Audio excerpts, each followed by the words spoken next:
From Bill Cosby's sweaters hiding production secrets to babies staring at stage lights being written into episodes, The Cosby Show wasn't the picture-perfect family sitcom it appeared to be.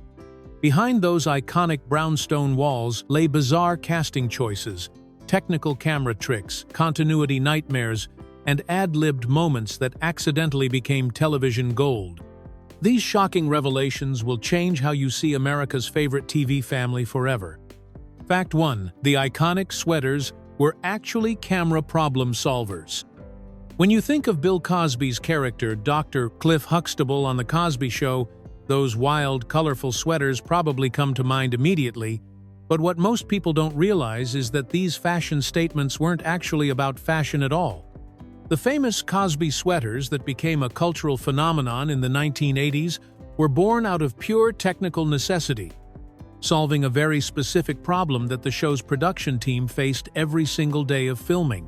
The trouble started with the cameras themselves and how they interacted with certain types of fabric patterns. Sarah Lemire, the show's costume designer who worked with Bill Cosby dating back to his Jell-O commercial days, explained that the multi-camera setup used for The Cosby Show had serious issues with something called strobing. Even solid-colored sweaters made with the standard stockinette stitch, which creates subtle ribbing through alternating rows of knitted and purled stitches, would appear to vibrate or strobe when filmed with the available camera technology of the time.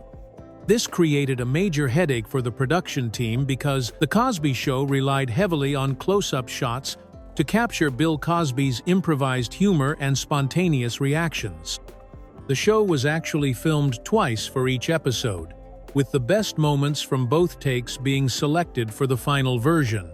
But this approach meant that costume continuity between takes became absolutely critical. As Lemire revealed, even the slightest shift in clothing between takes could create glaring mistakes that would be obvious to viewers. The solution was surprisingly simple but required some creative thinking. Instead of fighting against the camera limitations, they embraced bold, patterned sweaters that wouldn't strobe on screen and actually helped disguise any small continuity issues between takes.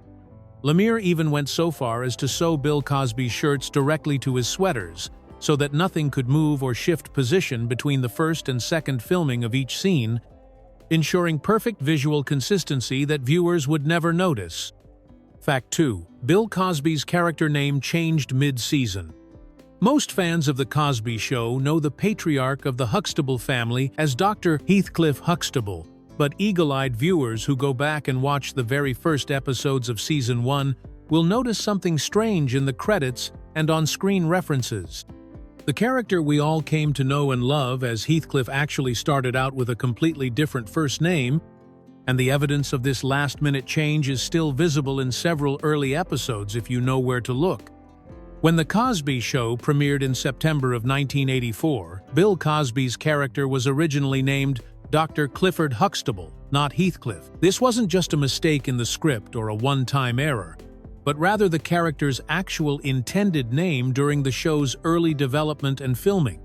However, somewhere during the first season, the producers decided to make the change to Heathcliff, possibly to give the character a more distinguished or literary feel, since Heathcliff is famously associated with the brooding romantic hero from Emily Bronte's classic novel, Wuthering Heights. The problem is that television production doesn't work like writing a book where you can simply go back and change every reference with the click of a button. By the time the decision was made to switch from Clifford to Heathcliff, several episodes had already been filmed and various props had been created with the original name. The most obvious piece of evidence that still exists today is the nameplate on Dr. Huxtable's medical office door, which clearly reads, Clifford Huxtable, M.D.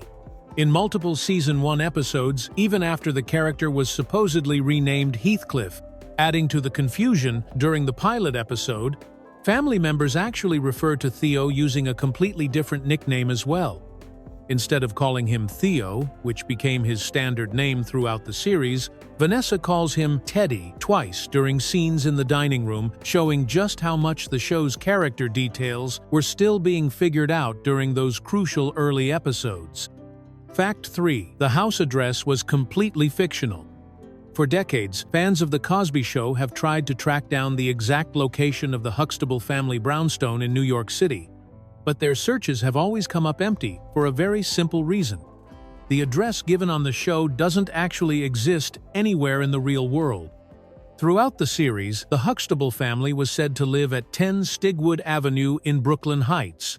But if you try to find Stigwood Avenue on any map of New York City, you'll discover that no such street has ever existed in Brooklyn, Queens, Manhattan, or any other borough.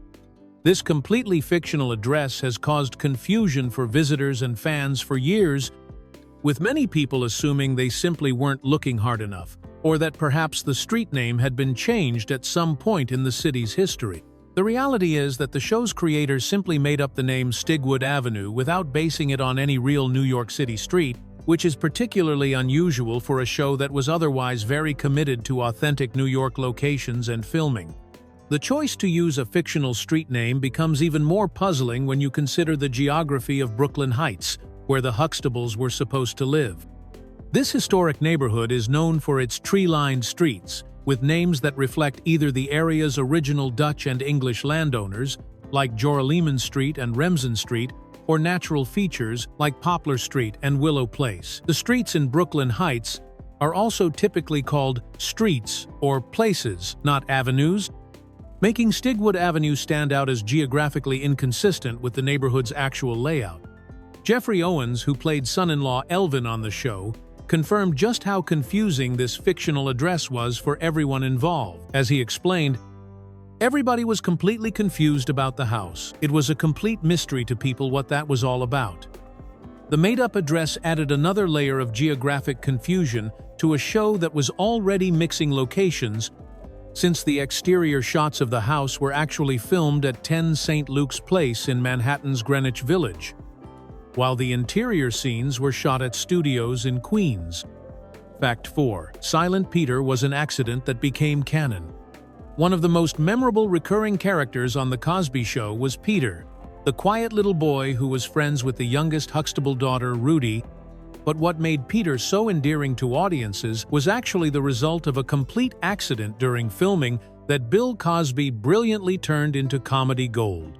Peter's defining characteristic as the silent, non-speaking friend wasn't written into the script at all, but rather came about when the young child actor hired to play the role completely froze up the moment the cameras started rolling. When Peter was first cast and written into the show, the character was supposed to have normal dialogue and interactions like any other child guest star. But when it came time to film his scenes, the young actor became overwhelmed by the studio environment and simply couldn't speak his lines. Instead of stopping production, recasting the role, or trying to coach the frightened child through his dialogue, Bill Cosby made a split-second creative decision that would define the character for the rest of his appearances on the show. Cosby recognized that this unexpected moment of stage fright could actually work in their favor, so he decided to lean into the accident and make Peter's silence a permanent part of the character. From that point forward, Peter became The Cosby Show's version of Silent Bob, the mysteriously quiet character who would appear in scenes but never speak, creating a running gag that audiences found both funny and charming. The child actor's natural nervousness around the cameras actually made Peter seem more authentic as a shy kid, which fit perfectly with the show's focus on realistic family dynamics. This wasn't the only time that Bill Cosby turned unexpected moments during filming into permanent parts of the show. Cosby had a philosophy of keeping the cameras rolling when things went wrong, especially when working with child actors, because he believed that these unscripted moments often turned out to be funnier and more genuine than anything that could be written in advance. Peter's accidental silence became such a beloved part of The Cosby Show that it demonstrated how some of the best television comedy comes from embracing mistakes rather than trying to hide them. Fact 5. Babies staring at stage lights became plot points. When Sandra and Elvin's twin babies were introduced to The Cosby Show in later seasons, the production team faced an unexpected challenge that had nothing to do with getting the infant actors to cry or laugh on cue, but rather with their natural fascination with the bright studio lighting equipment hanging above the set. The twin babies who played Sandra and Elvin's children would constantly look upward during filming, clearly staring at the obvious stage lights that were positioned throughout the studio ceiling, creating what should have been a major continuity problem that would break the illusion for viewers watching at home. Instead of trying to block the baby's view of the lights or attempting to redirect their attention downward, which would have been nearly impossible with such young children, Bill Cosby once again demonstrated his gift for turning production problems into comedy opportunities.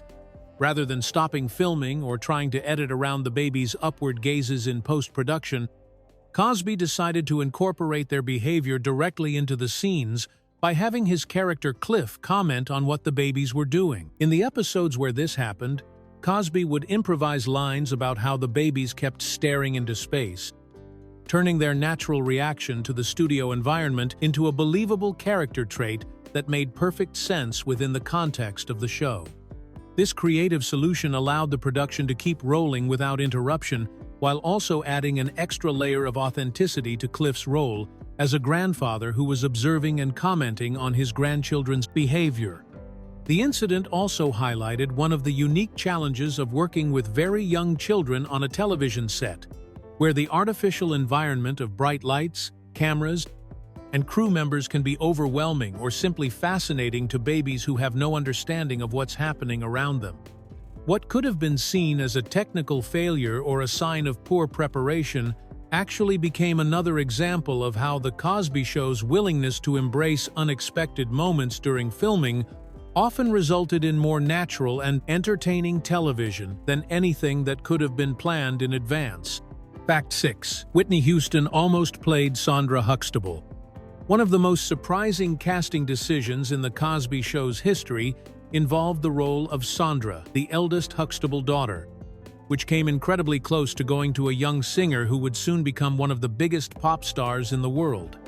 When the producers decided to add a fifth child to the Huxtable family after the pilot episode, they wanted to show the successful results of Cliff and Claire's parenting by introducing a daughter who had already graduated from college.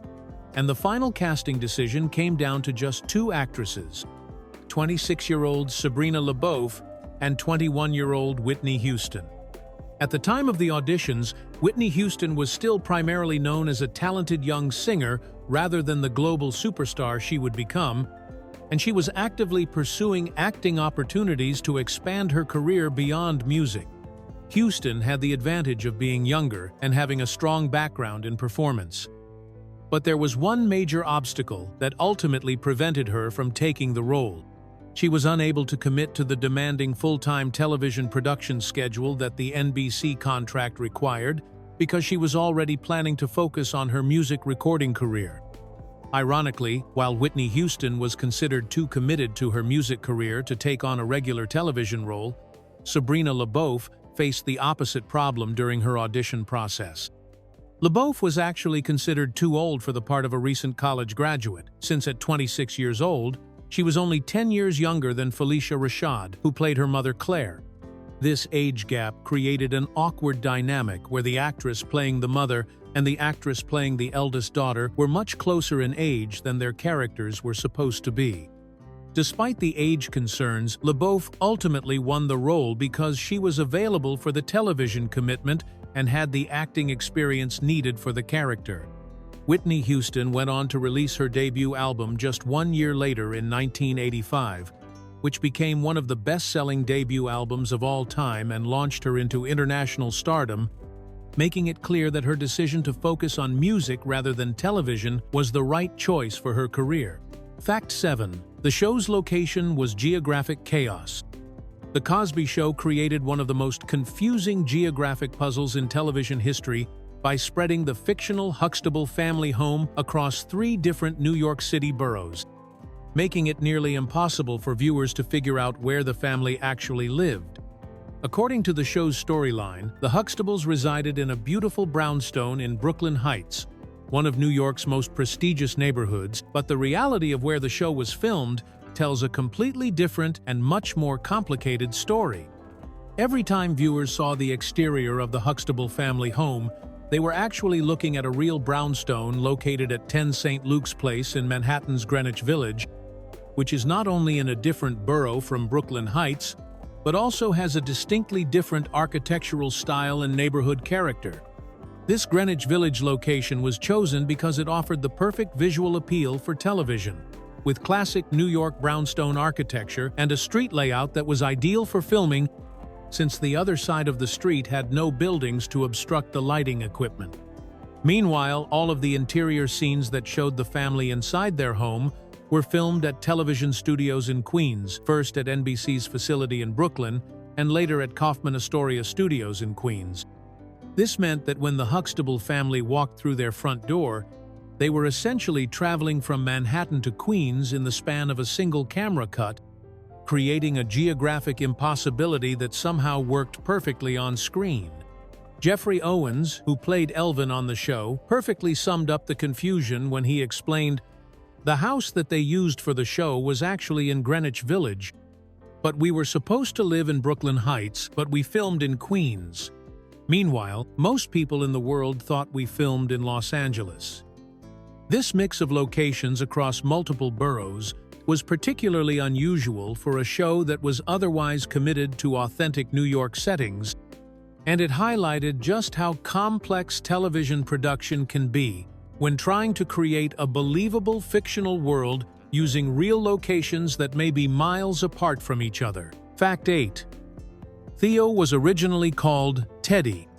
The Cosby Show's pilot episode contains clear evidence that the character development process was still very much a work in progress when filming began, as demonstrated by the fact that the only Huxtable son went by a completely different nickname during those crucial first scenes. Throughout the pilot episode, Vanessa consistently refers to her brother as Teddy instead of Theo, calling him by this alternate name at least twice during the dining room scenes, which shows that the writers and producers hadn't yet settled on the character's final identity. This name confusion in the pilot episode reveals just how fluid the show's character details were during the early stages of production, when scripts were still being revised and character traits were being finalized even as cameras were rolling. The decision to change from Teddy to Theo was likely made after the pilot was filmed but before the regular season episodes went into production, as the name Theo stuck for the entire 8-year run of the series and became an integral part of Malcolm Jamal Warner's character identity.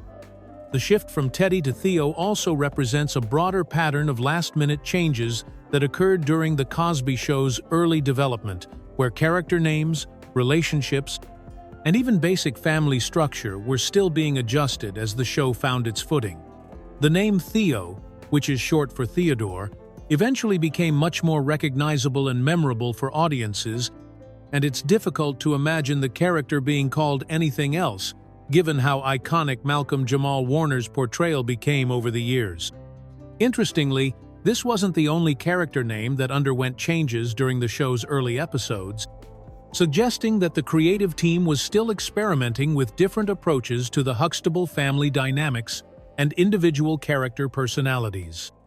The fact that these name changes made it into the final version of the pilot episode, rather than being corrected through reshooting or post-production editing, demonstrates how television production in the 1980s often had to move forward with imperfect elements due to tight scheduling and budget constraints, creating these permanent glimpses into the show's creative development process.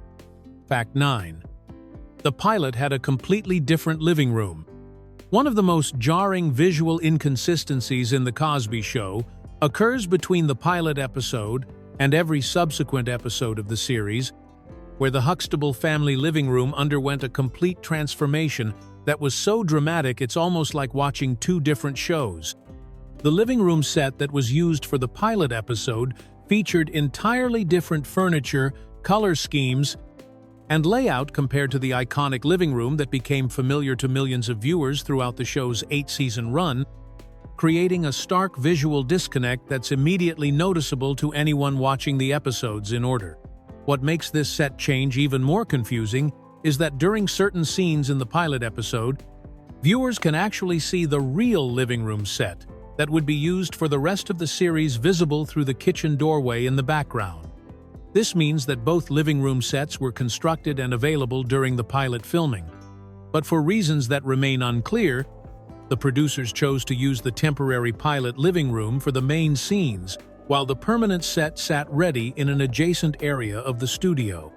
The pilot living room featured different furniture arrangements, alternative color schemes in connecting rooms like the dining room and master bedroom, and an overall design aesthetic that didn't match the warm, welcoming atmosphere that would become the Huxtable home's signature look.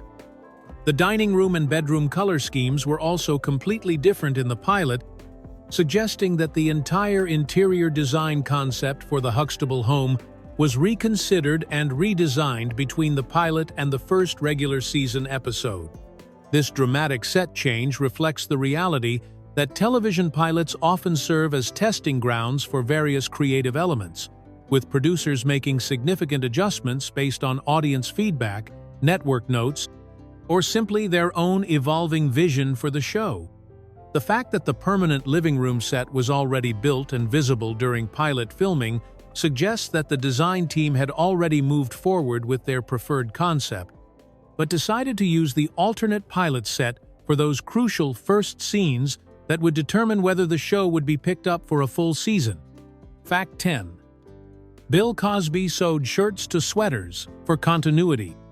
Behind the scenes of The Cosby Show, costume designer Sarah Lemire took the extreme step of literally sewing Bill Cosby's shirts directly to his sweaters to solve a persistent problem that was driving the production team crazy during filming. This unusual tailoring technique wasn't about fashion or comfort, but rather about maintaining perfect visual continuity between the multiple takes that were filmed for each episode, since even the smallest shift in clothing could create glaring mistakes that would be obvious to viewers watching at home. The problem arose because The Cosby Show was filmed using a unique approach where each episode was actually shot twice in front of a live studio audience, with the production team later selecting the best moments from both performances to create the final version that aired on television. This method allowed Bill Cosby to showcase his improvisational skills and capture spontaneous reactions from the audience, but it also created major headaches for the costume department because any slight difference in how clothing looked between the two takes would be immediately noticeable when the scenes were edited together. Sarah Lemire discovered that traditional clothing combinations, like a shirt worn under a jacket or sweater, would inevitably shift position between takes as Bill Cosby moved around and performed his scenes. A shirt collar might slide to one side, a sleeve might bunch up differently, or the shirt might peek out from under the sweater in a slightly different way, creating continuity errors that would break the illusion for viewers who would notice that something looked different from one moment to the next. Her solution was both simple and extreme. She would physically sew Bill Cosby's shirts to his sweaters using needle and thread, creating a single garment that couldn't move or shift no matter how much he gestured, danced, or moved around during his performance. This meant that every single shirt and sweater combination that Bill Cosby wore on the show was essentially a custom-made, permanently attached outfit that could only be worn once before being taken apart and potentially reassembled for future episodes, representing an incredible level of detail and dedication to visual perfection that most viewers would never notice or appreciate. Fact 11. Rudy was originally going to be a boy. The youngest member of the Huxtable family almost had a completely different gender identity, as the character of Rudy was originally written and conceived as a son rather than a daughter, but one extraordinary audition by a 4-year-old girl completely changed the show's creative direction and family dynamics. When The Cosby Show was being developed, the producers had planned for the family to include a youngest boy who would serve as the baby of the household. But their casting process took an unexpected turn when Kashia Knight Pulliam walked into the audition room. The casting call for the youngest Huxtable child had originally specified that they were looking for a boy, and several young male actors had already auditioned for the role when Kashia Knight Pulliam was brought in as one of the final candidates being considered. At just 4 years old, she was competing against 8-year-old Jaleel White, who would later become famous as Steve Urkel on Family Matters. and his audition had been so strong that his agent told his parents they should start looking for apartments in New York where the show would be filmed. However, when director Jay Sandrich tried to interview Kashia during her audition, he noticed that she kept looking away from him instead of paying attention to his questions. When he asked her what was wrong, she pointed to a monitor in the room and said with genuine amazement, "That's me? How can you make me on the TV?" Her innocent wonder at seeing herself on the television monitor was so charming and authentic that it immediately captured everyone's attention in the room.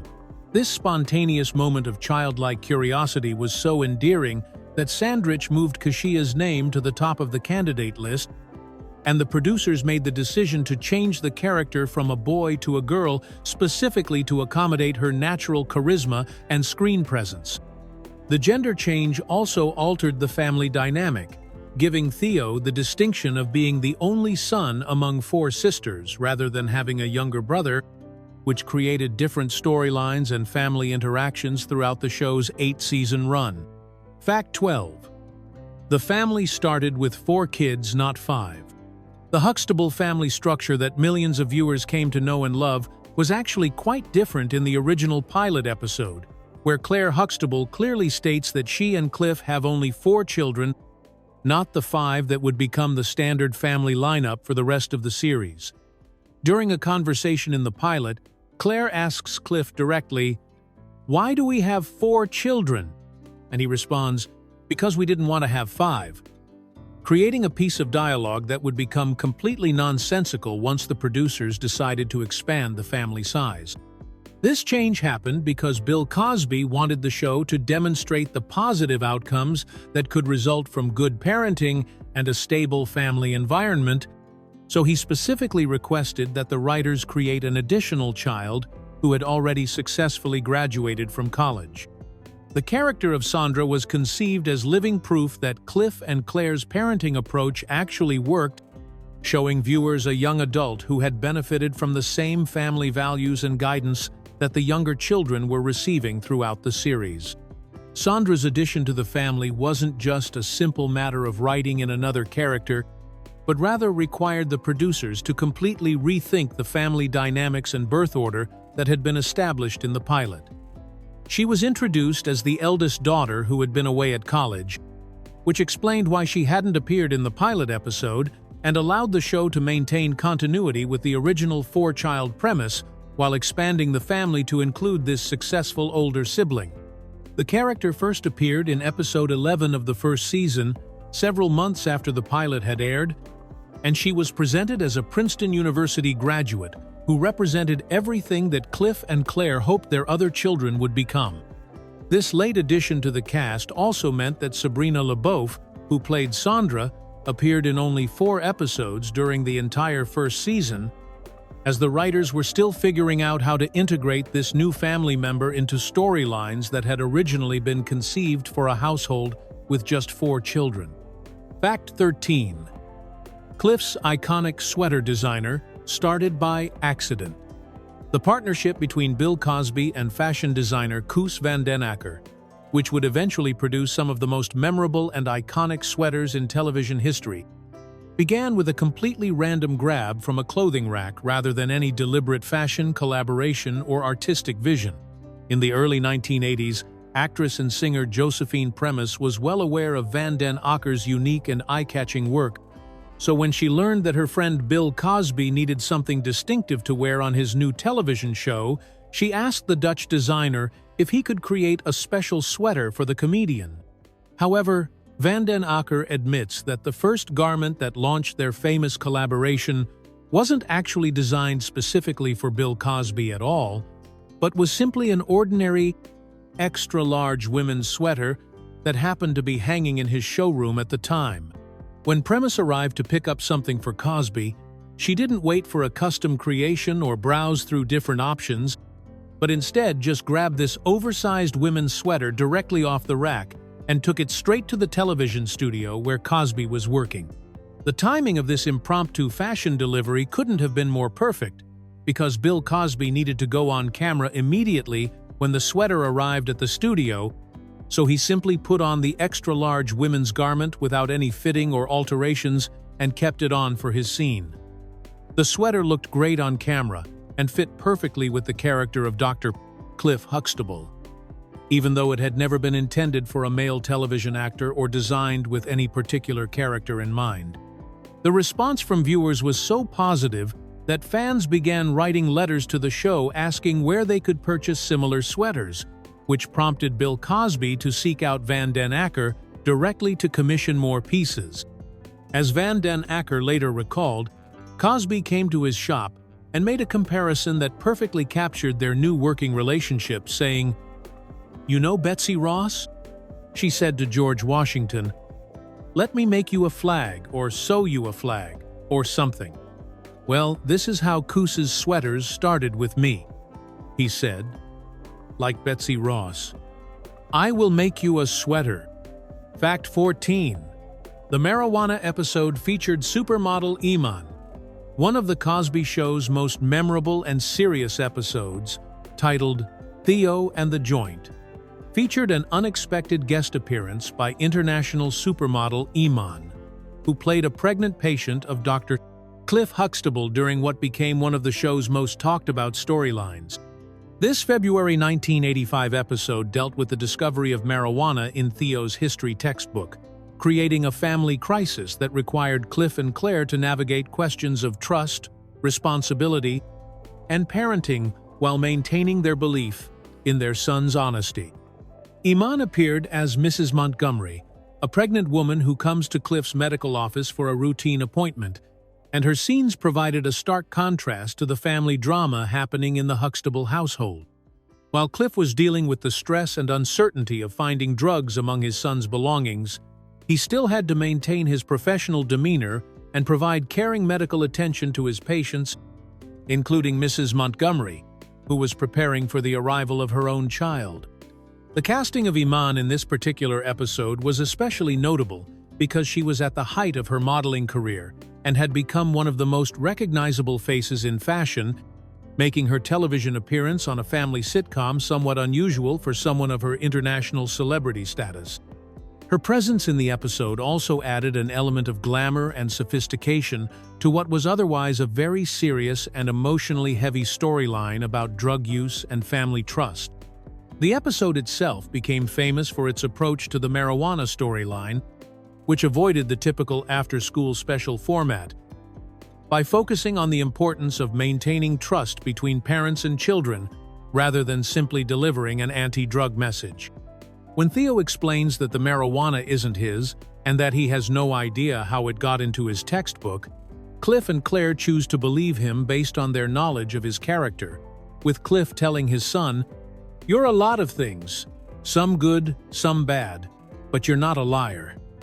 Iman's subplot as the pregnant patient provided a calm, normal counterpoint to this family crisis, showing Cliff's ability to compartmentalize his personal worries while still providing excellent care to the people who depended on him professionally.